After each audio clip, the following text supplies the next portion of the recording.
Mayo saya pikir Enggak Pak. Tolong itu dikat ya.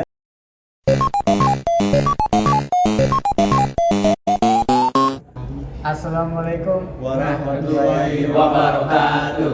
Waalaikumsalam warahmatullahi wabarakatuh. Oke, kami dari kelompok sejarah akan membuat video podcast tentang materi pendudukan Jepang di Indonesia ya. Iya. Ya, pendudukan masa pendudukan Iya. Jepang di Indonesia. Oke, yang pertama dari saya ya.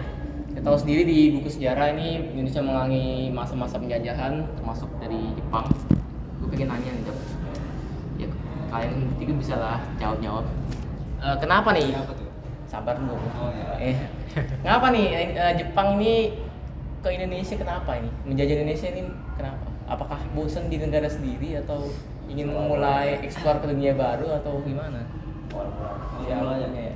Jadi Jepang datang ke Indonesia itu awal mulanya tuh setelah Jepang berhasil menyerang Pearl Harbor pada 8 Desember 1941. Jadi setelah berhasil menyerang, Jepang tuh ingin memperluas kekuasaannya di Asia Tenggara, yaitu ke Indonesia.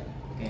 Nah, jadi Jepang tuh pertama kali mendarat ke Indonesia pada tanggal 11 Januari 1942 di Tarakan, Kalimantan Timur. Nah, jadi tujuan utama Jepang ke Indonesia itu adalah untuk mengeksploitasi sumber daya alamnya berupa minyak bumi, timah, dan tembaga untuk kebutuhan logistik perang dalam perang Pasifik untuk Jepang. Gitu. Saat itu ada konflik dengan siapa? Saat itu Ya, konflik yang pas waktu dia datang ke Indonesia. Siapa Jepang? Jepang ya. Jepang. Pada saat itu Jepang awal. itu mengalami konflik dengan pertama dia memulai itu dengan Amerika Serikat ya. Iya. Lama kelamaan Jepang ini bergabung dengan blok poros. Jadi ada Jerman, Italia dan Jepang, sehingga ya Jepang melawan sekutu secara langsung maupun tidak langsung. Oh gitu. Waktu datang ke Indonesia dia sempat konflik nggak? Kan soalnya waktu itu kan Indonesia masih dijajah sama Belanda. Atau disambut baik gitu? Sepertinya seingat saya ya sempat berkonflik itu di Selat Malaka ya, di Singapura. Karena waktu itu kan Singapura kan dikuasai oleh Jepang, lalu Amerika datang ke sana. Di Kalimantan juga. Kalimantan bagian ujung lah di Selat Malaka itu. Sama di daerah arah ke Filipina konfliknya. Jadi dia disambut baik apa enggak sama Indonesia awalnya? Iya. Nah, kalau itu dia disambut baik karena Awalnya. Jadi kayak apa ya, awalnya dia kayak Awal- saudara gitu ya?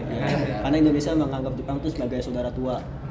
Dan juga Jepang tuh membuat propaganda 3A yang seperti kita tahu kan, yaitu Jepang Cahaya Asia, Pelindung Asia, dan Pemimpin Asia. Itu memberikan kesan baik terhadap masyarakat Indonesia sehingga bisa diterima dengan baik. Lanjut pertanyaan Indonesia. Oh, untuk pertama di Jepang itu pernah nggak sih Jepang itu membuat organisasi di Indonesia itu yang pernah berdiri di Indonesia lah? Oh, kalau Jepang sih buat tentang organisasi ada semi militer ada dan militer. Kalau semi militernya itu ada PETA sama Heizo. Nah, kalau militernya itu ada Fujinkai, ada apa lagi ya? Ini Keibodan dan Seinendan gitu-gitu. Oh, itu ada karakteristik khusus nggak ya? Khusus. Maksudnya Dari setiap- perbedaannya apa dari Iya, perbedaannya. Ya, kalau perbedaannya. Kalau untuk semi militer itu dibentuk untuk bagian perang ya dan pasukan cadangan gitu. Nah, kalau organisasi militer itu seperti PETA sama Heiho itu ya fungsinya untuk apa ya? Kalau PETA itu kan membela tanah air ya, dibuat sama Jepang. Jadi sebagai pasukan dianggapnya cadangan lah, Iya, cadangan. Kalau pasukan tambahan iya, dari rakyat sipil yang dipersenjatai. kalau Heiho Terus tapi kok Fujinkai kan anggotanya perempuan semua, itu kenapa, kekurangan orang apa gimana gitu? ya, kalau untuk itu sih mungkin kekurangan orang sama dibuat untuk pasukan cadangan juga kan jaga-jaga. Jadi dia Fujinkai itu dokternya atau barisan belakangnya atau gimana? Bisa dokter, bisa barisan belakang juga. Apa sumber daya manusia? Iya. Sama aku nanya kan pasukan Jepang tuh kan punya kayak kehormatan yang tinggi gitu dia. Itu tuh dia tuh punya kode etik atau apa gitu sih yang dipegang dia biar sampai kayak punya kehormatan yang tinggi bagi pasukan Jepang itu. Jadi ya betul ya dibilang Jepang itu seperti punya kode etik sendiri, kayak punya moral-moral pegangan sendiri lah. Iya. Yang pertama itu ada kebajikan, terus ada yang disebut Gi, habis itu ada kehormatan yang disebut Rei, lalu ada keberanian yang disebut Yu. Jadi tentara Jepang ini harus memiliki keberanian ya. Dan ada juga kehormatan yaitu disebut Meiyo. Dan yang kelima ada kasih sayang yang disebut Jin. Nah, jadi yang dibilang tadi tentara Jepang itu punya kode etika yang tinggi ya.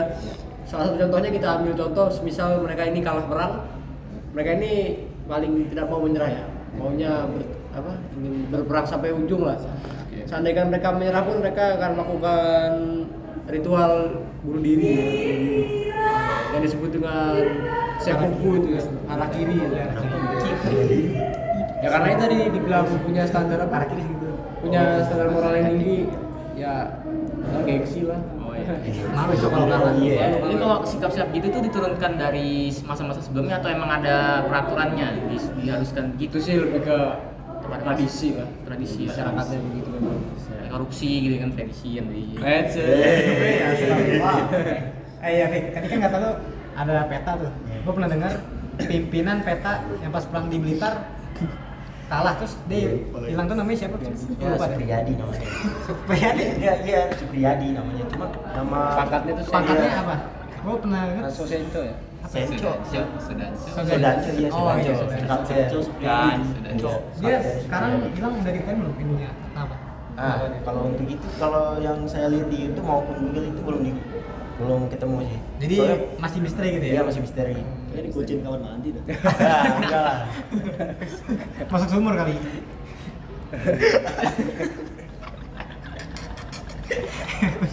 Apa Andi?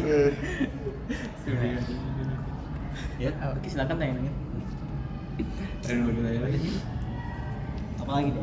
Apa lagi? Aku tanya. Kalau kan tadi ada Ujinkai, Kebodan, terus satu lagi apa saya lupa itu perbedaan karakteristiknya apa sih? Apa tugasnya? Maksudnya kenapa ada banyak Iya. itu, Iya, kenapa banyak. hanya satu? Iya, kenapa banyak gitu ya? Nah, ini karena kalau tadi apa pertanyaannya? Kenapa banyak organisasi itu? Kenapa nggak disatuin aja gitu? Kenapa ada Fujinkai, ada Keibodan, segala macam? dipisah-pisah. Kenapa dipisah-pisah? Ya harus dipisah-pisah. Kenapa? Soalnya kan di Bukannya Jepang jadi kan satu perangnya bagus. ya Kayak gak bagus satu juga kita kalau jadi gampang satu diatur kan? Kalau jadi satu semua kan bisa mati semua itu pasukannya. Oh. Jadi harus dibagi-bagi gitu supaya ada yang Dipindah. ngatur gitu. Iya, dipindah. Oh jadi ini dia seperti divisi ya? Iya, divisi itu. Berarti di atasnya masih ada satu lagi gitu. Masih ada lagi. Berarti pusatnya apa? Pusatnya siapa? Pusat. Jepangnya sendiri tuh. Iya, Jepangnya sendiri ya, kaisarnya sendiri. Dari dirinya. Oh, Siapa, iya, siapa, iya, siapa? iya, iya. Itu siapa nih? Aduh. Kaisar yang bikin Jepang ke Indonesia pertama siapa? Naruhito. Oh, kalau yang Hirohito. Naruto. lu yang lu lupa. Oh. Namanya Kaisar Hirohito. Iya benar. Iya, itu benar. Pas perang dunia. Siapa Naruto? Naruhito. Pas di Jepang di Indonesia itu ada nggak sih kayak kerjaan lain itu yang dibuat oleh Jepang di Indonesia gitu kayak kerja Jepang kayak kerjanya Belanda gitu kan dia menciptakan Itu suatu ada sistem gitu. Ada namanya Romusa. Jadi Romusa itu sebutan bagi orang-orang di masyarakat Indonesia yang dikerjakan secara paksa oleh kolonial Jepang. Iya. Jadi dia diculik gitu dari rumahnya tiba-tiba diambil gitu atau gimana? Atau gimana? Nah, jadi dia kayak apa ya? atau diancam atau kayak Direkrut, dimingin duit. tapi nggak dibayar. Tapi dibayar? Ah gimana sih? Yang lu tau gimana? Apa? Iya, yang tahu gimana? Jadi mereka ini dipaksa dan dipaksa. Jadi para pemuda ini dikumpulkan ya, terus Ya. diminta lah sama kepala daerahnya untuk kerja. Itu namanya kerja paksa. Itu namanya Romusa, nama Jepangnya. Jadi Jadi dia dibayar apa? nah itu nggak dibayar ya. Karena Jepang ini kejam sekali, makan dia nggak dikasih. Parah banget. Kalau Belanda kan beda, dibayar tapi dientit sama hukumannya.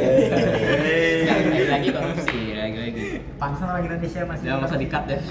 Korupsi Belanda lahir. juga. Gimana? Korupsi bahaya. Masih ada pertanyaan? Saya ada Udah. pertanyaan nih. Enggak, mau pulang ah. Udah. Udah tutup. Udah. Udah, mau balik tuh. Ada ya? Ya, baik. Cukup ya? Mau ditutup juga sekolahnya? Tutup nih sekolahnya ya. Ya udah. Lanjut. Dulu deh. Wassalam. Ya udah. Sekian podcast dari kelompok sejarah kita. Kurang lebihnya mohon maaf. Wassalamualaikum warahmatullahi wabarakatuh. Waalaikumsalam. Ayo saya pikir. Enggak, Bang. Tolong itu dikat ya.